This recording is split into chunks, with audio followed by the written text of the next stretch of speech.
This is one of my favorite places in Malaga. It's the park in the middle of the city. And even though it's my favorite place to come, I don't come here often enough. I actually had planned to bring a book and sit here, listen to the birds and the wind in the trees and read, but then there's no book in my bag, so instead I got a margarita.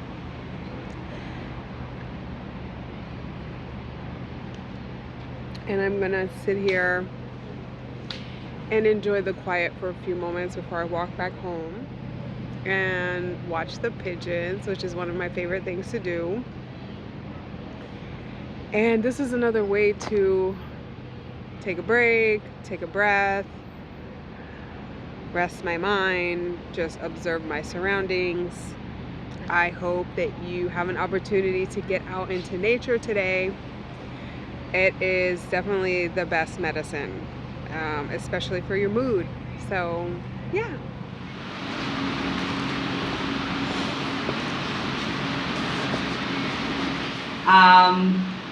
Yeah, hi.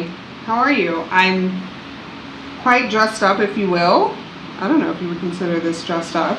Today I decided to switch it up and sit in the sunlight on the opposite side of my living room.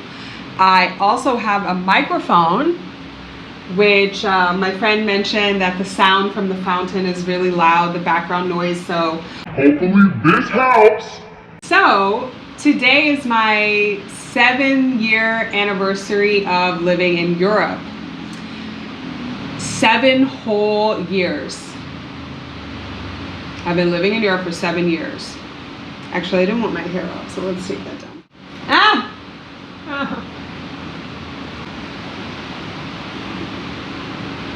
The back pain's not gone, but it's getting better.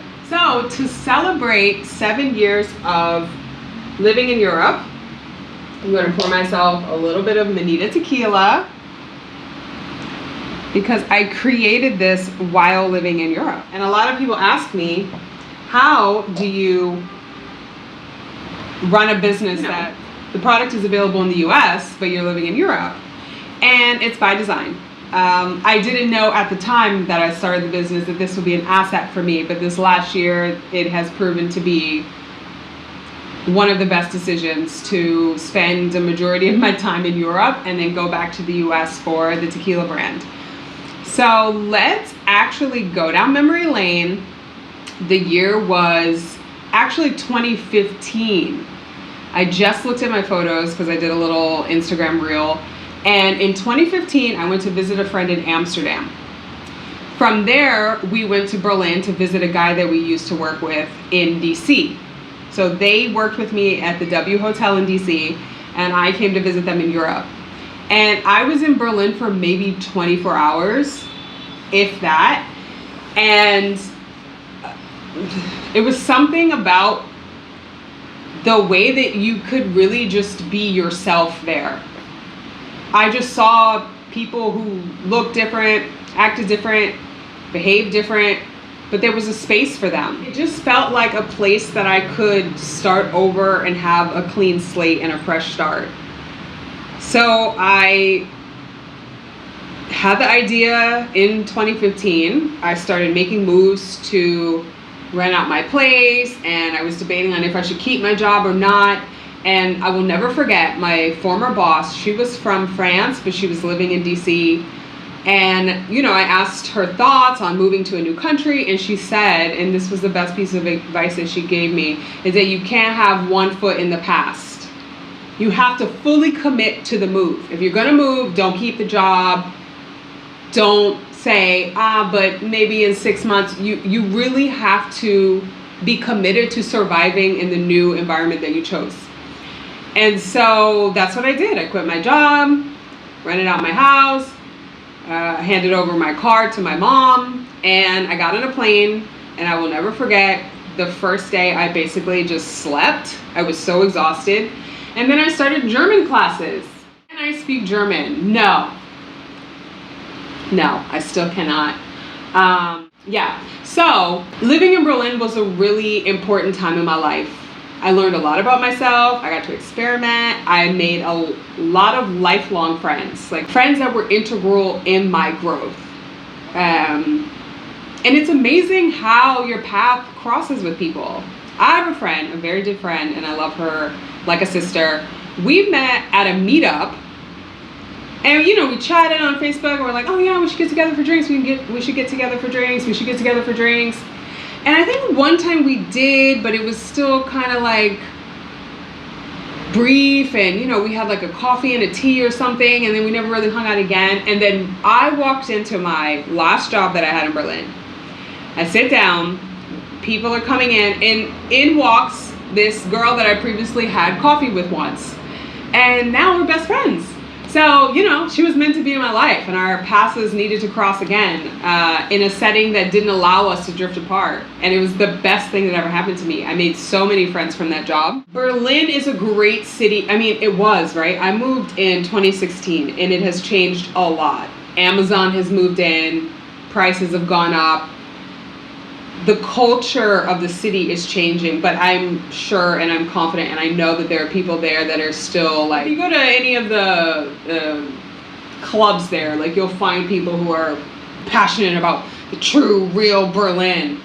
But the problem with Berlin, at least in my experience, was that it felt like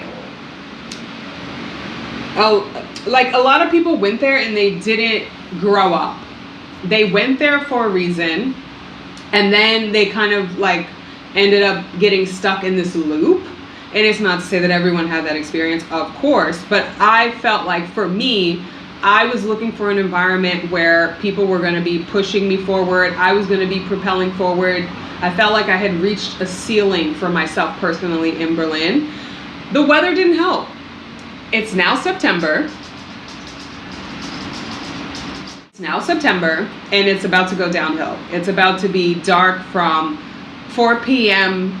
to 7 a.m. and then you're working from whatever time to past 4, and you really don't see a lot of daylight. So that was really hard. Like I need the sun. I need the sun on my skin. When I go home for Christmas during winter, I'm dry and shriveled up.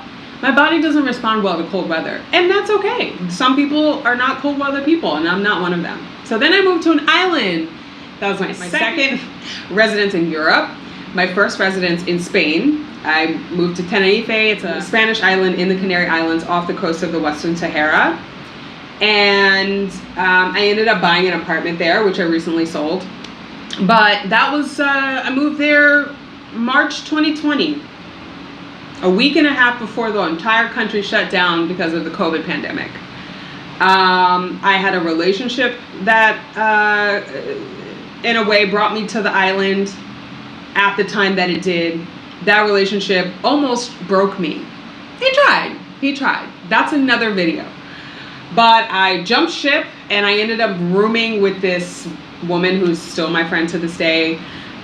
During the pandemic, and I was unemployed. I had just moved to a new country. I couldn't go anywhere. I couldn't do anything. I couldn't leave. I couldn't, you know, only thing I could do is go to the grocery store and walk Bella.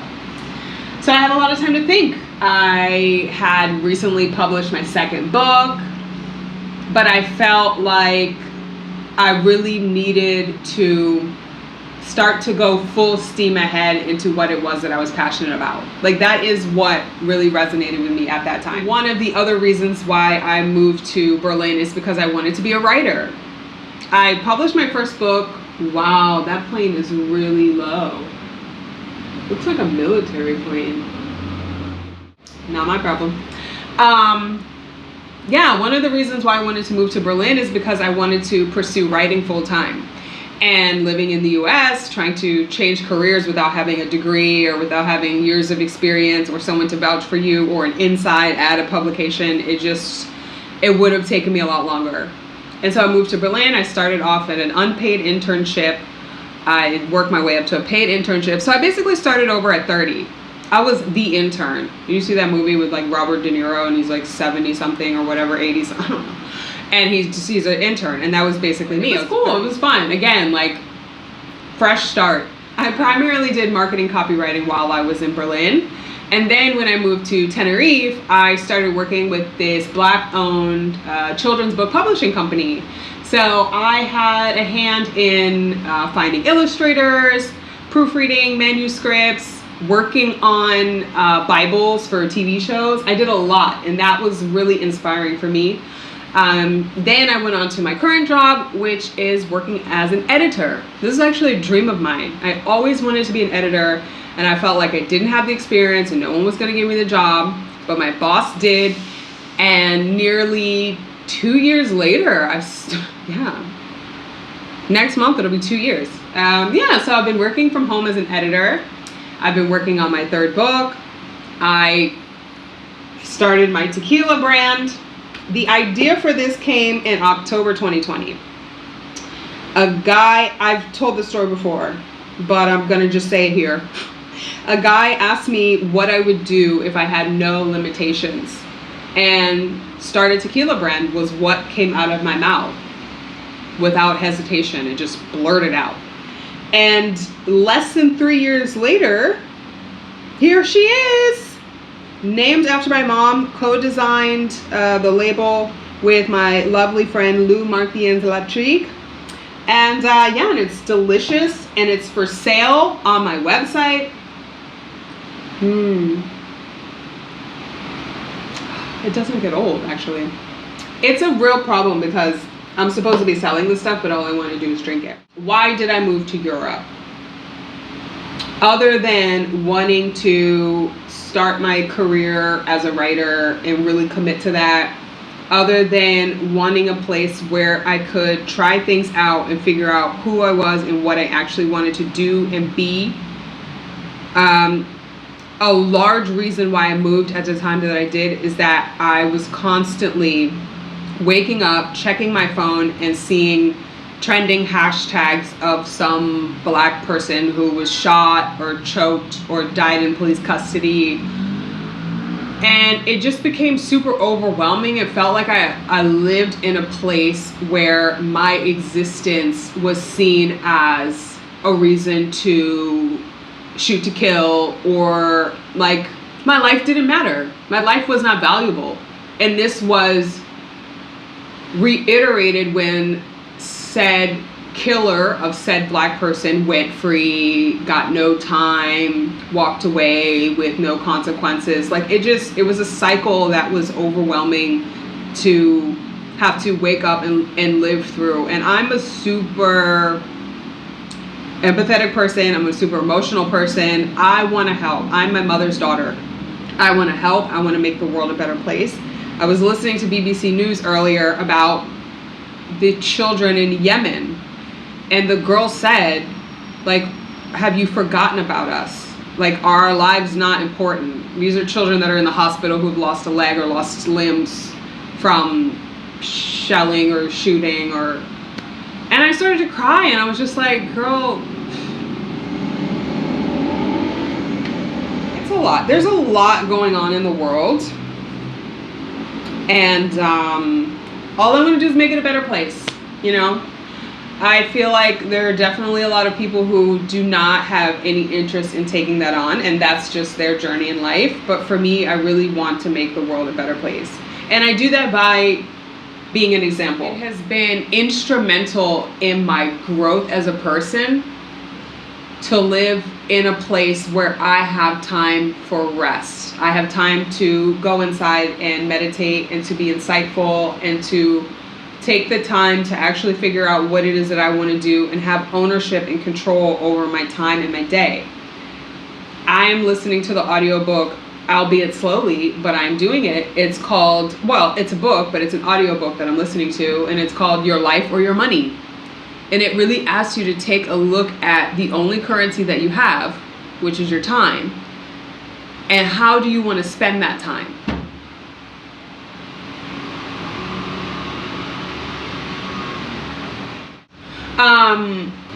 Our time is precious. It is literally the only thing that we have. That's really the only, even if we, you know, as much as I want to say that my body is my own, the way that men treat my body makes me feel like it's not. So the only currency that we truly have to bargain with is time. And, you know, in the book, it asks to measure what it is that you're doing against the currency of the time that you're giving to it. I did not feel like my life in the United States really aligned with who I was as a person anymore. I felt like there was too much of a focus on money. We made good money at my last job, but there was always a fight about wanting more, was never enough.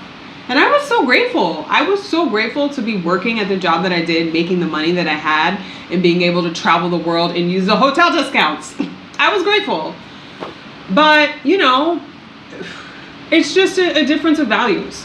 And I moved to a place where, you know, everything was super cheap and people didn't care about what name brands you had on, or, you know, it was affordable. It was affordable to live. It was affordable to enjoy yourself. You didn't feel like you had to work to live. And previously, you know, that was limited in the US to cities like New York or LA, or like, you know, the big cities where everyone is and it's competitive. But now, literally anywhere you go, you got to work to live. I just shared this because my friend and I were talking about my desire to possibly move back to the US. But for what I pay here in rent, for all of the space that I have in this apartment, I pay 800 euro, which is like, I'm gonna do the calculation. Where am I going to be able to find this apartment in a US city directly across from the train station in the middle of the center?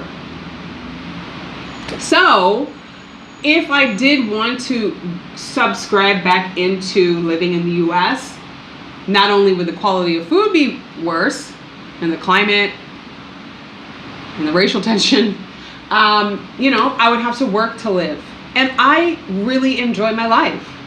My friend said to me, I am one of the freest people that she has in her life. And I take great pride in that. I wake up and I get to decide what I do with my day. I have way less guilt about rest. I talked to so many people when I was traveling in the US, and they were like, I just want to rest. Like, I want to leave the country so that I can rest. Because in order to be competitive, in order to pay your bills, in order to survive, in order to get a piece of the pie, you really have to hustle, and you have to wake up early, and you have to go to bed late. And I love going to bed late, but not necessarily to work. To write, maybe. I'm a creative, okay? I just want to paint, write, sing, dance. Okay, today we have Sarita Braxton. She spent a month and a half sleeping on her grandparents' couch. Now her body feels like stone. So she's back home in Malaga, working every single day to chisel away at the knots throughout her body. We see here she starts out with some slow stretching, arms flowing, loosening up those hips. Here we have a moment of relief. Looks like she got a big one, ladies and gentlemen. She needs to take a pause, catch her breath, and then she's back at it with a leg stretch. Let's see if she can get the leg straight. Let's see how high up she can get that foot. She's shaking a little bit, but it does seem like she's able to steady herself into a turn. Here we are. She's dancing, she's moving. It looks as if that knot she released really gave her a little bit more freedom of movement. Let's take a look. Oops, spoke too soon. There goes another knot. Okay, here we have a change of song, and we have the dog coming into the frame. We have her negative reviews about the dog's performance in the first episode, and it looks as if the dog is ready to participate in today's talent show. Let's take a look.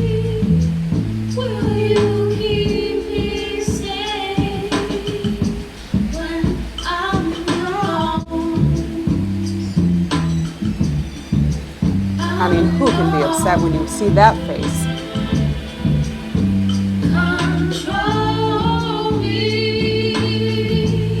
Okay, here we've added singing to the dancing with the dog. Impressive, ladies and gentlemen. Let's continue watching.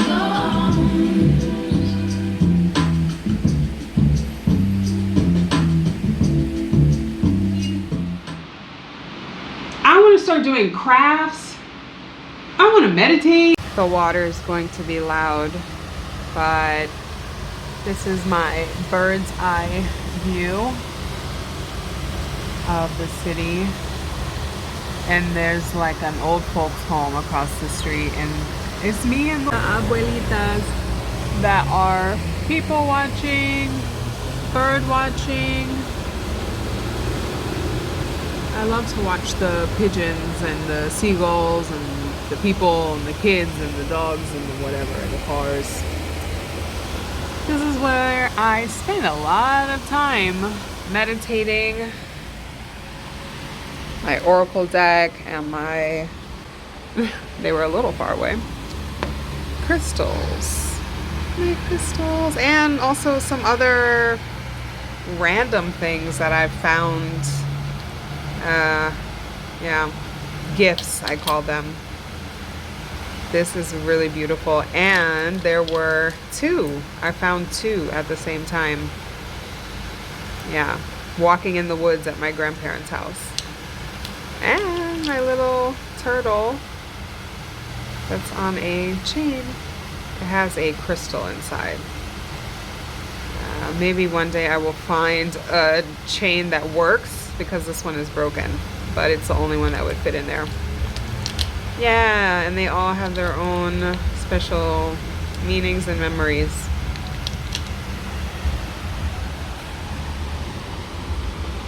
That's me. That's how I spend my day. I'm very privileged to say that. I know that. I know how privileged I am. And this is just what's right for me. Whatever is right for me doesn't mean that it's right for the next person. And I love to hear my friends each step of the way trying to figure out exactly what kind of life they want to live. A lot of my friends are in corporate jobs, and they're trying to figure out how they can level up in their corporate jobs. I have no interest in going back to a corporate job. Please, I would not. I would honestly rather live in my grandparents' spare bedroom. I would. I couldn't do it. Maybe live on a friend's couch. I'm not above it.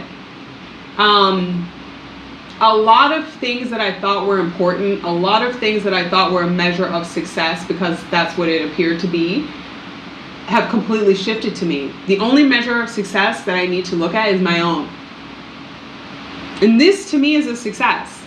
This life, this everything, the stress. I left the only home that I had ever known 7 years ago, and I decided to move to a foreign country where I didn't know anyone, I didn't have any friends, I had my savings, I didn't have an apartment, I didn't have a job. I didn't know how I was going to get a residency or a visa, but I was committed to making it work. I fought so hard to get my first residency permit in Berlin. They made it hard for you. They make it hard for English-speaking Americans. They think that we're entitled, and they think that we need to work a little bit harder for what we get. They don't say it to you, but that's what it's like. And I worked so hard to get that residency, and now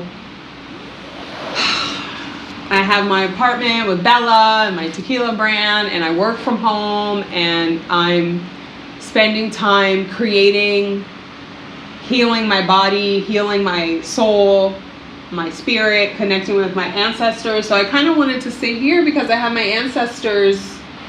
It's my ancestor wall.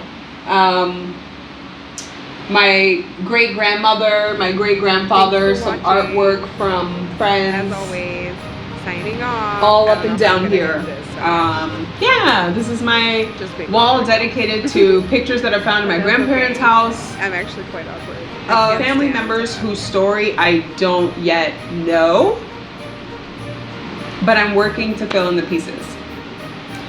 I'm not going to talk too much longer because I have some gluten-free cake that I bought myself to celebrate 7 years of surviving in Europe, thriving in Europe. The amazing friendships. No words can describe how grateful I am for the friends that I have met while living in Europe.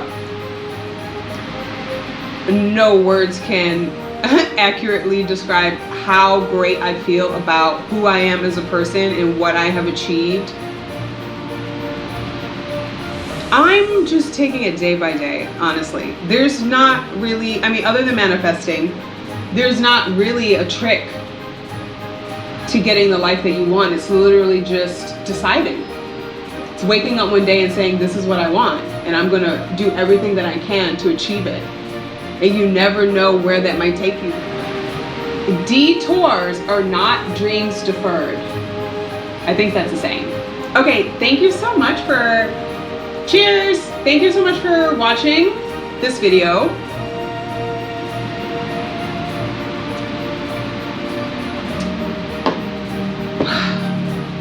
I hope the sound was okay. I hope the sound.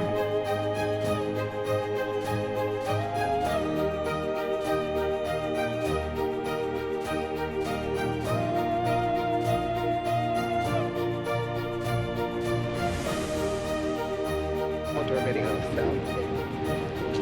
But I'm facing my fears and challenging myself, pushing myself. And I'm proud of myself. And I'm proud of you too. That was brief. I'm gonna put some other stuff in here, so I don't need to talk too long, right?